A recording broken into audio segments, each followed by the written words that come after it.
maintenant vous montrer le mat du berger. C'est une ouverture très connue, le mat du berger, que les débutants apprennent. Les blancs ouvrent avec leur pion roi, le pion E4. Les noirs répondent par le pion E5 devant leur roi.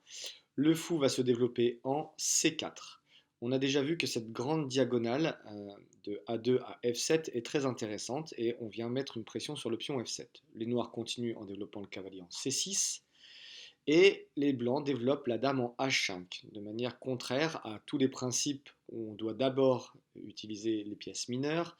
La dame vient se développer en H5. Si les noirs continuent par cavalier F6 pour attaquer la dame, alors la dame peut prendre le petit pion en F7 et faire échec et mat. C'est ce qu'on appelle le coup du berger.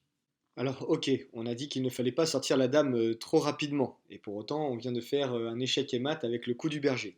Voyons pour terminer un exemple où la sortie de la dame trop rapide va se faire contrer. Alors pour cela, on va démarrer la partie comme d'habitude avec le pion devant le roi, de 2 cases pour les blancs, le pion E4. Puis le pion E5, vous commencez à connaître cette sortie. On va développer le cavalier en C3, les noirs vont jouer le fou en C5, les blancs vont jouer le fou en C4, et voilà, la dame sort très rapidement pour les noirs en F6 pour essayer de faire échec et mat sur le petit pion F2.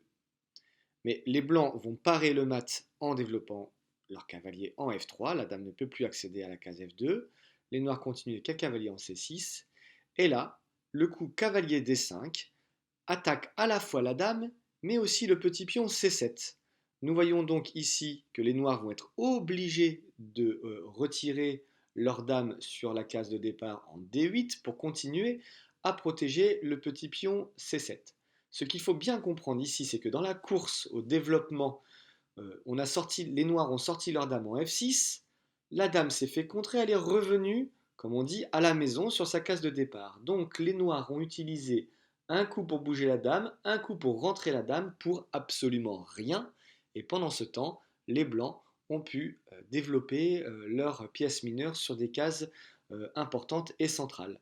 Les blancs ont donc un grand avantage dans ce type d'ouverture. Donc vous avez bien compris, ne sortez pas la dame trop tôt au risque de vous faire contrer. N'hésitez pas à revoir et revoir cette vidéo pour bien assimiler les concepts. Prochaine vidéo, les techniques pour faire échec et mat. Merci et à bientôt.